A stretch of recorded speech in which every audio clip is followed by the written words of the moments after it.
5 signs na nakakasalamuha ka ng isang masamang tao.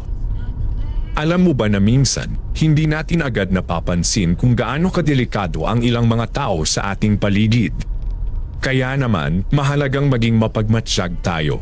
Heto ang 5 senyales na maaaring makatulong sa iyo para makilala ang isang masamang tao. Una, pansinin ang kanilang pakikitungo sa iba. Isang malinaw na senyales ay ang pagiging manipulador nila. Madalas, ginagamit nila ang kanilang talino para manipulahin ang ibang tao para sa kanilang sariling kapakanan. Hindi biro ito, ha? Isipin mo na lang, may mga taong handang gamitin ang iba para lang makamit ang kanilang gusto. Pangalawa, tingnan mo kung paano sila mag-react sa mga sitwasyon, lalo na sa mga hindi inaasahang pangyayari. Ang masasamang tao ay madalas na hindi marunong magpakita ng tunay na empatiya o pag-unawa sa nararamdaman ng iba. Parang bang bato ang puso nila, walang pakiramdam. Nakakatakot, di ba? Pangatlo, ang pagkakaroon ng sobrang taas na ego. Ito yung tipong sarili lang nila ang iniisip nila. Lahat ng bagay dapat ikot sa kanila. Kung hindi sila ang bida sa eksena, hindi sila masaya. Madalas din silang hindi marunong humingi ng tawad dahil para sa kanila, sila lagi ang tama. Pang-apat, ang pagiging mahilig sa drama.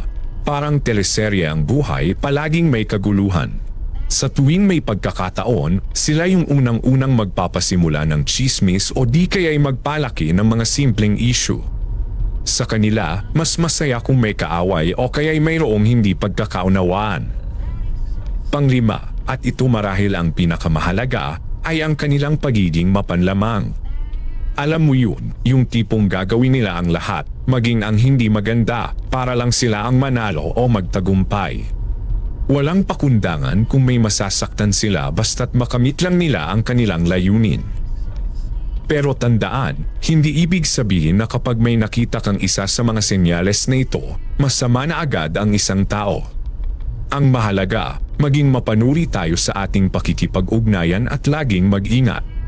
Sa huli, ang pinakamainam pa rin ay ang pagiging matalino sa pagpili ng mga taong ating pinapalibutan sa ating sarili.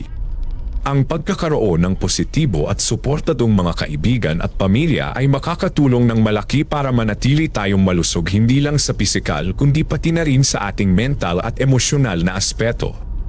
Huwag tayong matakot na lumayo sa mga taong nagdudulot ng negatibong enerhiya sa ating buhay. Sa pagkakakilala at pag-iwas sa mga masasamang tao, mas mapapangalagaan natin ang ating sariling kapakanan at kagalingan.